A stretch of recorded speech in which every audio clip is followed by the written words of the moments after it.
پکار باندې شي مینا د کتاب او د قلم أولئك يسارعون في الخيرات وهم لها سابقون. وقال النبي صلى الله عليه وسلم: من سن سنة حسنة فله أجرها وأجر من عمل بها. صدق الله وصدق رسوله الكريم. د پوهنې د وزارت مرکزی رئیس صاحبان، د شهادتنامو محترم رئیس صاحب، د شهادتنامو ټول امرین، مدیر صاحبان او مامورین، همداراز د رسنیو استازو او د غونډې ټولو برخوالو ته لومړی السلام علیکم ورحمت الله وبرکاته تقدیموم. محترمو د پوهنې د وزارت د محترم وزیر صاحب په نمایندګي، چونکه هغوی دلته اراده درلوده، ټینګ عزم یې درلود او پخه اراده یې درلوده چې په دې مجلس کې هغوی شراکت کړی وای، خو د مریضي او د بعضې مصروفیاتو له کبله هغه موږ ته ټول په ټول کفالت راکړل او د هغوی په نمایندګي تاسو ته خبره کوو او د هغوی پیغام به هم تاسو ته انشاءالله رسوو. محترمو، نن غونډه چې دایره سوي یا دا نن مجلس دایر سوی یا دا نن یوه ملي پروسه هغه افتتاح کیږي او د هغې آغاز ده، دا موږ ته د خوشحالي ځای ده، دا موږ ته لویه خوشحالي رابخي، دا د موږ د ملت د اساني لپاره یوه لویه پروسه، شفافه پروسه، پرنوره پروسه ده. محترمو، د برید پروسه دا اوسنی نوم نه ده، دا له عربو او د ماوته له متقدمینو سلفو هغه که په اطرافي مناطقو کې ول یا په حکومتي ادارو کې ول، همدغه د برید پروسه را روانه وه. برید اصلا یو عربي لغت ده چې هغه چاته به ویل کېدل چې هغه به د پاچا د مراسلاتو یا د هغوی د مکاتبو وړونکی او راوړونکی ول، او یا به د وخت پاچا یا دغه ولایت والی په یو پرسخ باندې په دومره مساحت کې څوک مقرر کړي وو تر څو هغه د وخت مکتوبونه، د وخت کاغذونه، د وخت فرمانونه د حاکم او د امیر فرامین هغه تر خپلو مواجعو ورسوي. برید اصلي له هغوی چې را ماخوذ ده. دلته علما ناست دي، موږ کتابو کې چې طالبان وو هلته یوه قاعده راکړه، نو هلته د عربو یوه مقوله وه: سرتو سیر البریدی، علما تګ وکړو پاتګ د برید، یعنی دومره په سرعت، دومره په تیزي، دومره په چټکي لکه برید چې تګ کوي د ما تګ هم هغسې ول. او هلته یو قانون و ورته، هلته یوه قاعده وه ورته، او هغه قاعده هم قیاسي قاعده وه، یعنی د یو قیاس او د قانون له مخې، او هلته د هغوی عامل هم حذف سوی و. نو نن چې دغه پروسې ته ګورو او دغه پروسه مقایسه له هغه برید سره کو، او هغه برید په خپل وخت کې د حکومتداري لپاره، د ولس لپاره، د حکومت لپاره، د نظام لپاره په مراسلاتو کې ډېره اساني راوستلې وه، په مراسلاتو کې شفافیت راوستلی و، په مراسلاتو کې یسر راوستلی و او هغوی هغه خپل مراسلات په ښه طریقه باندې په اکمله طریقه په شفافه طریقه انجامول. نو معلومیږي چې انشاءالله د دې هغه اساس ښه ده او ماخذ د دې ښه ده. ماخذ هغه ماخذ ده چې هغه د ملت د سهولیت لپاره، د ملت د اساني لپاره، د مظلوم ولس د اساني لپاره دا اساس ښودل سوی او هلته د اختصار په خاطر هغه عامل هم حذف سوی و. دا یوه نحوي قاعده وه. خو نن چې الحمدلله دلته موږ تاسو وینو او دغه پروسه موږ تاسو آغاز کوو، دا پروسه شروع کوو. د دې پروسې ابتدا ده او په ټول وزارت کې اولنی ابتدا ګوري دغه ده چې هم د شهادتنامو ریاست کیږي. نو له دې کبله د شهادتنامو له رئیس صاحب، د هغوی له امیرینو، د هغوی له ټولو کارکنانو د زړه له کومې له اخلاصه له صداقته مننه کوو او زیات شاکر یو تر څو دا پروسه نن دوی افتتاح کړه او دغه پروسه دوی آغاز کړه او دغه نیک عمل دوی کېښو او دغه یو نیک نهاد دوی کېښو او دغه هغه تاداب تر څو چې بیا په دې تاداب باندې خلک رفتار کوي هم دوی بیا په ثواب کې د دنیا او د آخرت وشریکي. په دنیا کې هم که یو څوک له دې چې سهولیت ترلاسه کوي د ما او تا د نظام لپاره هغه اساني ترلاسه کوي، د ما او تا د ولس لپاره اساني را پیدا کوي، د ما او تا د ولس لپاره هغه طریقې لټي تتبع د هغو طریقو کوي تر څو په هغوی طریقو کې اساني او شفافیت وي. نو بیا هم له محترم رئیس صاحب او له ټولو کارکنانو د شهادتنامو چې مننه کوو. دوی مخته هم الحمدلله یو دغسې پر حکمت اقدام کړی و چې هغه د موږ تاسې د شهادتنامو پروسه وه له افغان پوسټ سره. دا د ملت د اساني لپاره. محترمو د وزارت په نمایندګي، د وزیر صاحب په نمایندګي تاسو ته بیا هم دا وایم، له تاسو مو غوښتنه ده، له تاسو مو بار بار خواهش ده، له تاسو مو امیدونه دي تر څو دا ملت دا 40 کاله ځورېدلی، دا 40 کاله دردېدلی او دې ستړیاوې تېرې کړي، دې ستوماني تېرې کړي، دا اشغال سوی و، په دې یرغل سوی و. د موږ تاسې مالي امکانات، د موږ تاسې اداري امکانات او د موږ تاسې تدریسي امکانات، بلکې د موږ تاسې ټول هغه سوي هغه اشغال وه. نن الحمدلله اشغال ختم سوی. ځوانان باید کار وکړي، ځوانان باید د دې وطن لپاره معماران جوړ شي، ځوانان خپله انرژي باید مصرف کړي، په ځوانان د ملت لپاره اساني باید پیدا کړي او ځوانان دلته هغه کوشش باید وکړي تر څو د ما او تا له د عصر له اسبابو له آلاتو په ښه طریقه ګټه واخلو. او همداراز د موږ تاسې د آی ټي رئیس صاحب هم راغی او په ځانګړې توګه د آی ټي ریاست او له هغه چا چې دلته یې کار کړی ده په شهادتنامو کې د زړه له کومې مننه کوو تر څو دوی الحمدلله ښه کار کړی، دوی ښه ابتکار کړی، دوی ښه اختراع کړي، دوی یو ښه اصل ښودلی او دغه اصل به د ما او تا د ټول وزارت لپاره وي، همدغه بنا به د ما او تا د ټول ادارې لپاره وي، همدغه سهولیاتو چې به تنه د شهادتنامو ریاست ګټه نه شي اخیستی ځکه دا یو اداري سیستم ده، د هغوی صادره واریده ده، د هغوی مراسلات دي، د هغوی د مکتوبو تګ او راتګ ده له ولایاتو بیا له شهادتنامو و مقام ته له مقامه و دلته. نو له دې ټولو چې ښه په اساني باندې ګټه اخیستل کېږي او دا یو لوی اقدام ده، دا نیک اقدام ده. مخته ما تاسو ته آیات تلاوت کو اولئک یسارعون فی الخیرات وهم لها سابقون.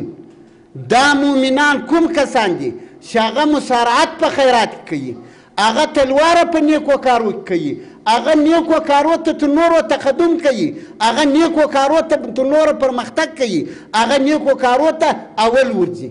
دا پروسه ما درته وویل چې له هغه وخته را روانه ده. شادي قاصد په واسطه باندې به دا اجرا کېده، خو په نورو هیوادو کې چې پرمختللي هیوادونه وو هغه اشغال سوي نه وو، په هغوی کې امنیت وو، هلته تامین وو، هلته د هغو پاچهي ډېر وخت قراره وه، هغه ارام وو، هلته یو چا یرغل نه و کړی.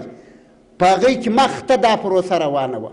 دا یوه ملي پروسه ده، خو لله الحمد په دې مو خوشحاله یو او په دې ملت ته موږ اطمینان ورکوو، ملت ته ډاډ ورکوو، خاصتا هغو کسانو ته چې د هغوی د پوهنې وزارت سره رابطه وي، هغه که محصلین دي، هغه که د مکاتبو مدیران دي، هغه که د لیسو امیران دي، هغه که د ابتدایو مدیران دي، او هغه که هر څوک دي، بلکې ټول د امارت هغه کارکنان چې تعلیم و تربیه وزارت سره دوی تعلق لري، موږ به دغه اساني انشاءالله ورته جوړوو او د دغه اساني تتبع او پلټنه به کوو. نور به هم انشاءالله موږ مخته کوو. موږ په دې خوشحاله یو چې انشاءالله ډېر زر به او په مستقبل کې به افغانستان د هغو هیوادو په قطار کې راځي چې هغه پرمختللي هیوادونه وي، د هغو اداره ډېر وخت سالمه پاته وي، د هغو اداره ډېر وخت هغسې پاته سوی وي چې هېڅ چا نقص نه یې ورته رسولی.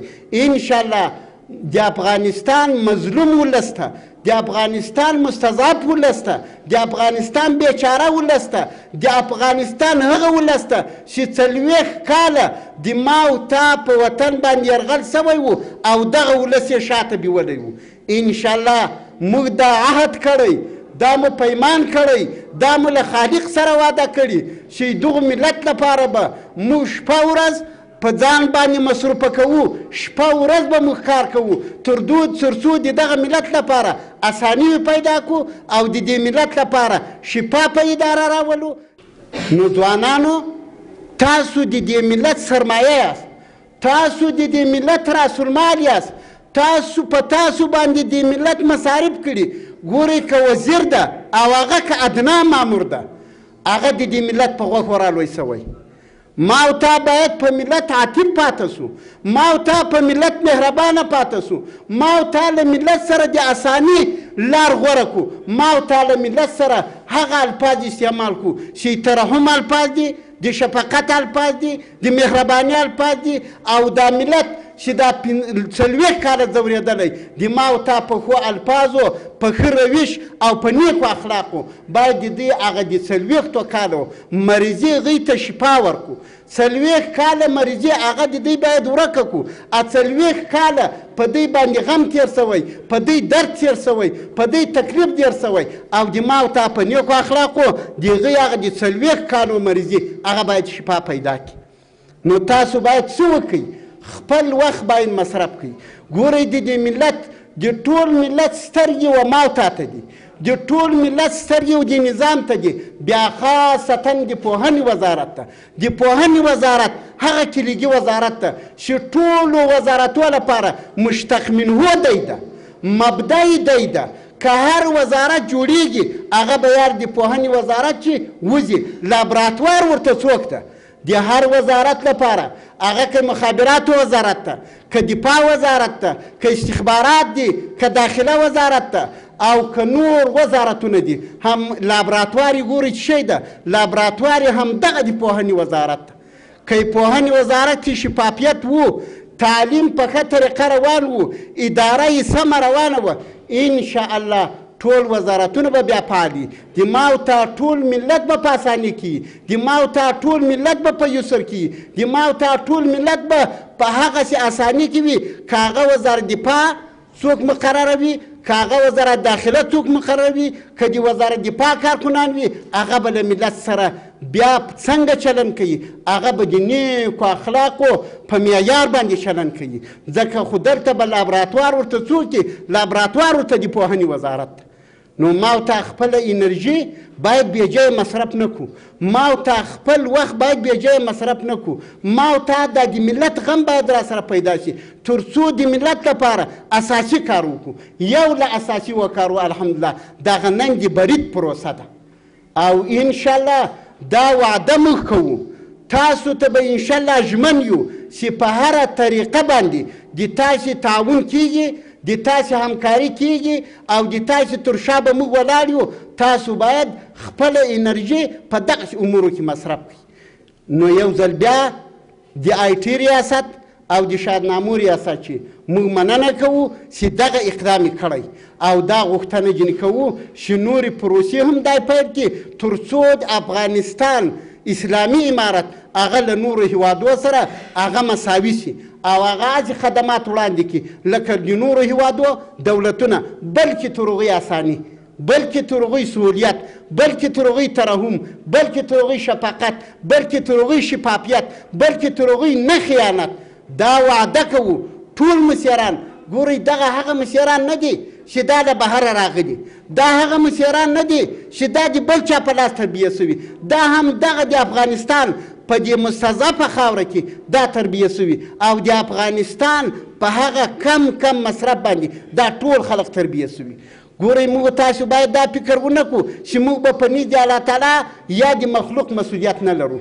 ځکه که ما او تا مکتب ده، که د ما او تا پوهنتون ده، که ما او تا شفاخانه ده، که ما او تا لابراتوار ده، که ما او تا ابتدایه ده، که ما او تا مدرسه ده، که د ما او تا دارالعلوم ده، هغه د دغه خلقو په یوه روپۍ چنده باندې جوړه سوي. مالي د لغو چې تمویلیږي. اوس تاسو وینئ آیا په افغانستان کې بهرنۍ مرسته چېرته شته؟ په افغانستان کې ما او تا ته چې ده که کمه تنخواهي که زیاته تنخواهي هغه د ما او تا الحمدلله هغه له څه شي تمویلیږي؟ هغه د ما او تا له خپلو عوایدو تمویلیږي. د ما او تا بودیجه نن الحمدلله له خپلو عوایدو جوړه سوي او ما او تا ته له خپلو عوایدو څه شی راکول کېږي؟ هم تنخوا راکول کولی شي، هم کمپیوټر راکول کولی شي، هم نور هغه اسباب چې ادارې ضرورت ورته هغه ټول د ما او تا له خپلو عوایدو وي او هغه خپل عواید منو سلوا نه دي چې له اسمانه راووري، هغه منو سلوا نه دي چې رانازل شي، هغه هم دغه د ملت وینې دي، دغه د ملت غوښې دي چې هر چېرته که ګمرک ده، هر چېرته که نور هغه عایداتي منابع دي هغه الحمدلله امارت په شفاف ډول په کار اچولي تر څو د ما او ته د 4 لکه تشکیل هغه الحمدلله یو څوک هم دلته به یو څوک دا غږ ونه کړي چې زه بې تنخوا پاته یم. هر چاته په خپل توان باندې تنخوا رسېدلې. نو چونکې دغه د ملت غوښې دي ما او تا باید خپله انرژي مصرف نه کړو. دغه ما او تا خپله انرژي په خپله موقع باندې مصرف کړو. ما او تا له خپلې انرژي چې هغه کار واخلو چې د ملت د اساني سبب وګرځي، د ملت د سهولیت سبب وګرځي او موږ دې ته انشاءالله ژمن یو چې هر هغه ټول هغه د معارف کارکنان د هغوی به حمایه کوو، د هغوی به ساتنه کوو او کوشش وکړو تر څو د هغوی لپاره معاشات هم پوره شي او هغه اداري مسایل چې دي هغه هم ورته پوره شي. نن الحمدلله ما او تا وینو چې دا د برید پروسه دا د آی ټي په مرسته باندې ما او تا ترتیب کړه او د نیکبختي ځای دا ده چې چېرته ترتیب سوه او د هغوی هغه چېرته وسو هغه د شادنامو ریاست کې. ګورې د شادنامو ریاست کې مخته الحمدلله وسیل صاحب دلته وو، مخته موري صاحب له وسیل صاحب مخته، اوس دا موري صاحب شته. دا هغه ریاست ده چې انشاءالله له دې ریاست ته چا ښه کار وکړو هغه به ترقي کوي. یو وخت کې زه نماینده وم چېرته، نو نماینده وم له هغې نمایندګي 2-3 نفره وزیران سوي وو. نو یو عرب راغی چا زه ورته معرفي کړم ول دا پلان ده او دلته نماینده ده. نو ده ویل سیوسیر وزیره. نو انشاءالله زه دا وعده ورکوم دلته شادنامو کې که چا ښه شفاف کار وکړو او په اخلاص یې کار وکړو نو سیسیر معینه موږ شاهد حال یو. وسیل صاحب الحمدلله له دغه ریاسته هغه د معین سو او دا موږ ته د افتخار خبره ده، دا موږ ته د افتخار ځای ده چې دلته ښه کارنامه کړې وه، دلته ښه فعالیت کړی و. الله تعالی هم په دوی باندې مهربانه سو، د وخت عمران په دوی مهربانه سو او مسؤلیت یې ور لوړ کړل، د هغوی وظیفه یې لوړه کړه، د هغوی هغه تنخوا لوړه سوه، د هغوی مقام لوړ سو. نو انشاءالله هر هغه رئیس چې دلته ښه کردار وکړي، دلته ښه کارکردګي وکړي او دا اداره په ښه طریقه په مخ بوځي نو هغه به سیسیر معینه زر د هغه به شی ګرځي، هغه به معین ګرځي. او دومه خبر دا کوم چې دلته ګورئ د تاسو نیکبختي د محترم رئیس صاحب او د شهادتنامو د کارکنانو دا ده من سن سنة حسنة فله اجرها واجر من عمل بها. څوک چې نیکه طریقه کې دي د لره اجر ده، او هر هغه څوک چې په دغه طریقه باندې عمل کوي نو هر هغه څوک چې دا پروسه په مخ بیایي او هغه ګټې ځینې اخلي انشاءالله هغه به تر اخره ثوابونه دوی ته وي او مؤسسین د دغه پروسې به دوی نور هم په الله تعالی سپارم او یو ځل بیا له الله تعالی په دغو امورو کې دوی ته توفیق غواړم او له الله تعالی اجر غواړو. واخر دعوانا ان الحمدلله رب العالمین. کار دی د تعلیم او تربیې لوی مسؤلیت ورونو غواړي همت ورونو.